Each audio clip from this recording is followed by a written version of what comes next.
Hello. This is Shayla again. Greetings to you all.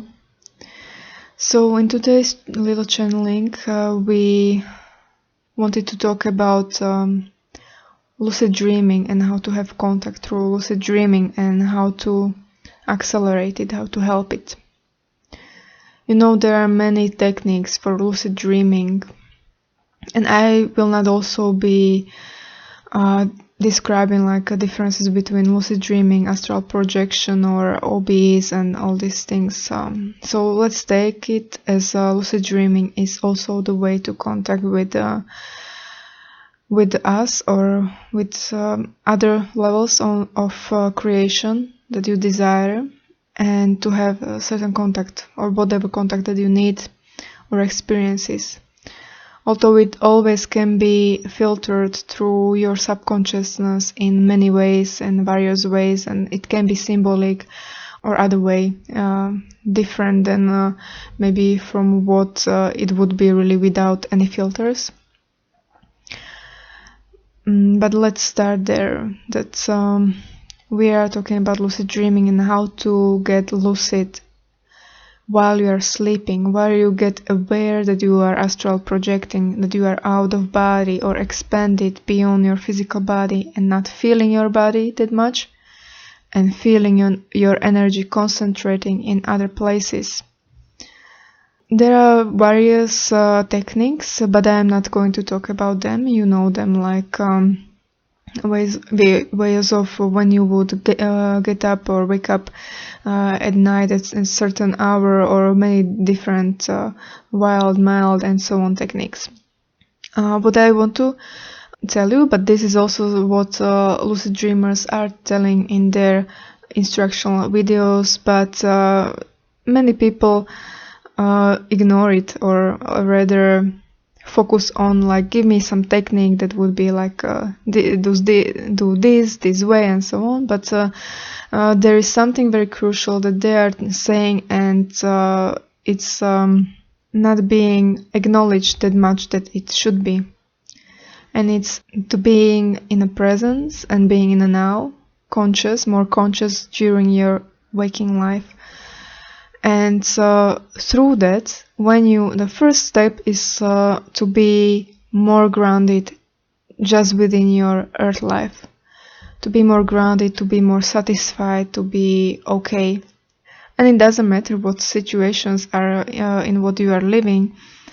When you can't change your situation immediately and you are still aware of it, just letting yourself forget about that situation doesn't mean that you would maybe create some situation that you would stop acting on, actually changing your situation and so on.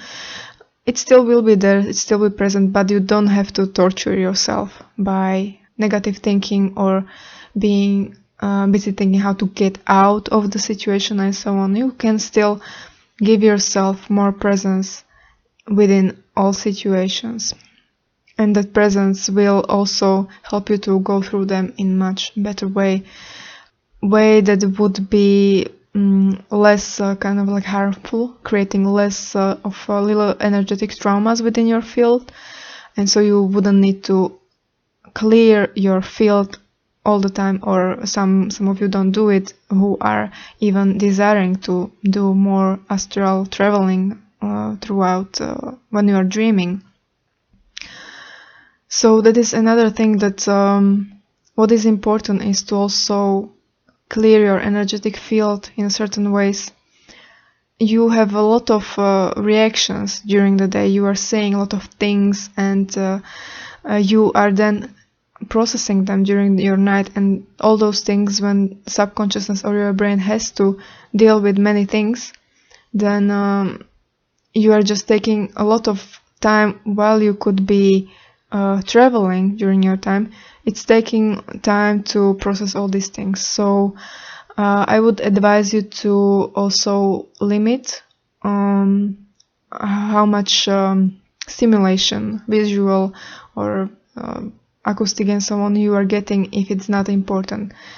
For example, as you are browsing social media, there is most of the time just not productive energies there, and they are also influencing you, not just that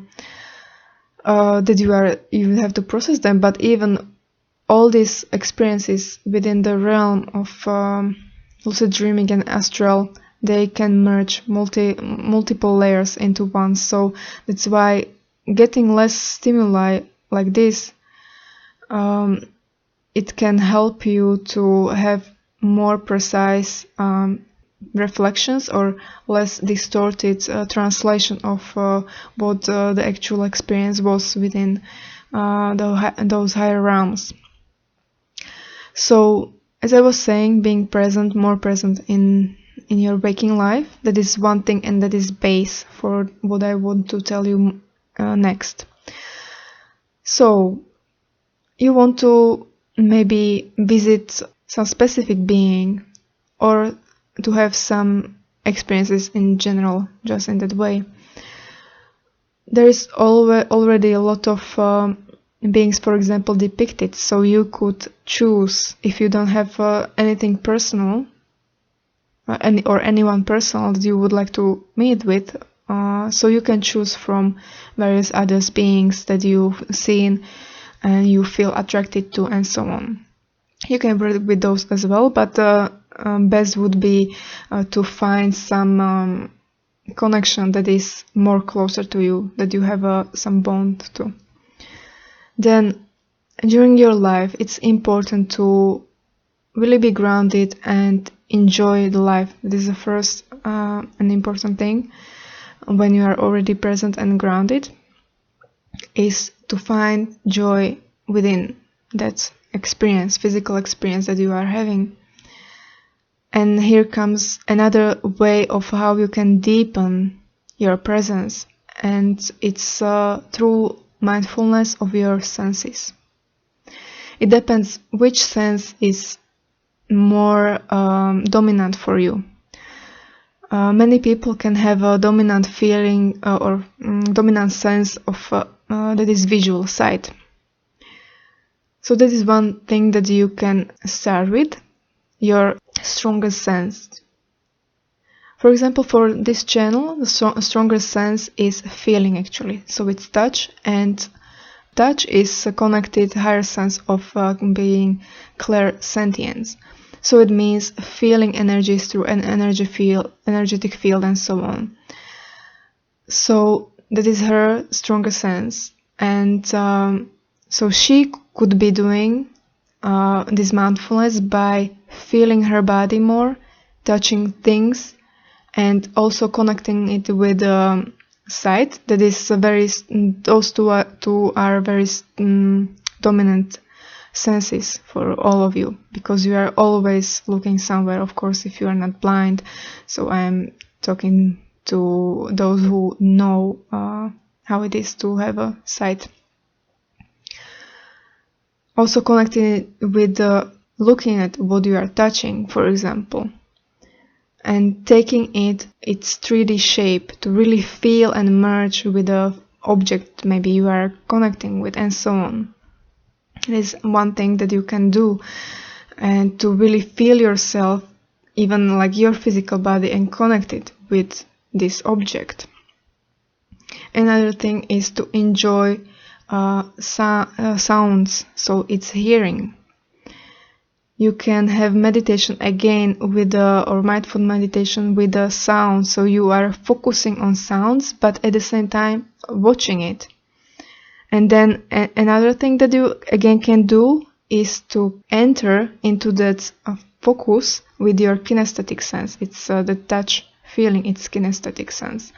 That you would be even feeling the 3D, for example, when it would be car passing by, you would be listening to tires, how they are rolling on the road, and you would see the car, and then you would also feel into like 3D space the shape of the car and how it's all moving together, if that makes sense. It's just really feeling the 3D space you are in. When you are practicing something like this, you are creating these new pathways within your brain, and why you are doing this while you are awake within your body is because you are stable. when you are lucid or you are in a dream, you usually are in a hurry to maybe ground yourself, do that or this, or what should I do, and so on. So you are not in the best place where you could always practice these things. So you don't have to be worried that your reality will collapse, because it won't. So you are safe there, you can ground yourself, and when you will be programming yourself, your brain, new synapses will be being created of you feeling so grounded and stable, not fearing of that this reality would collapse. So you can do this in so many various ways, and integrating it with the feelings or senses. Another senses are also smell and taste. For some people, as for example one friend that we have, he has strongest, or his senses are very strong, that is sometimes hearing, but he experiences that his taste of smell and taste is very strong. So for example, he could be using also this part of his, because it's so strong for him, he can be using, for example, tastes, like maybe always having something small, preferably healthy, of course, with him, or drinking something that has tastes and smells to engage all these patterns within him. And also when he would be, for example, drinking it, he can or tasting it, he can with his tongue also feel the shape of it and so on. It's all bringing him again into the now, and he can use this also within the dream, because you know that within a dream you can also taste many things, and you can have that strong sense of taste and so on, even stronger than in normal reality. So that's why you can also play this way, and anyone. And then maybe, for example, if you are focusing on all those 5 senses, when you would be able to focus all of those 5 senses in the now. For example, you are eating something that you are chewing, it makes also sound. You are not focusing just on taste or its smell, but you are also focusing on sound of how it how you are chewing it, and sense of touch within on your mouth, in your mouth, with the tongue, and so on. So there are many ways of how you can train your brain to create all these new synapses that would be helpful within your dream experience. Then, and the last thing is when you want to connect with a specific being in your dream. You can also add your being into your meditations with the senses. That the joy you are feeling and the presence and everything of like around you, you are sharing with the being that you want to connect with. Imagine them being there with you, sitting next to you, watching you, and maybe even sharing the taste that you are feeling with them. Because there can be this like exchange of information, energetic, telepathic. Doesn't have to be just feelings or ideas. You can telepathically transfer also taste, so you are just sharing the sensation, for example, and that will also bring and merge kind of like your feeling of yourself in the space with the feeling of that entity being there with you. And this is again creating the synapses within your brain to actually accepting and feeling them still more and more physicalized within your reality, and that will help you to get more lucid and also being able to invite that entity in your dream and to have that experience with them. So you can do it in various ways. You can also imagine again interacting with a being, for example, touching their hand or the cheek, caressing, whatever you feel like to. You can also, again, like when you would imagine caressing someone's hands and holding it in your hands and caressing, imagine also the sound that your skin would make on their skin when you are caressing, feeling how the skin would feel. All of these things you can bring into your imagination. Imagination is not just about images. Imagination is done through and with all senses if you want to manifest experiences like this. And you can try this just for a few days and so on, and it can shift you so much that later you will not feel like doing it anymore, because it would already start some role balling that you would need to also process some other things and so on. But these things and these barriers will be still brought down partially for you, and this journey of course can be longer than just a few days and so on, and not necessarily that you would need to still exercise what I just suggested, but it's just about starting it, doing it for as long as you really feel it's necessary or it's beneficial, and then stop when you would feel like you're already pushing yourself and it's not actually in alignment with you. So this is my advice for having more contact within the dreams. And of course, this way of like manifesting contact while you are lucid and in an astral, it will also be bringing and bridging your physical experience, real physical experience with the being itself. But first you will be or can be experiencing it with the lucid dreaming or the astral projection to shift something within you that was blocking you to not have fuller experience, for example.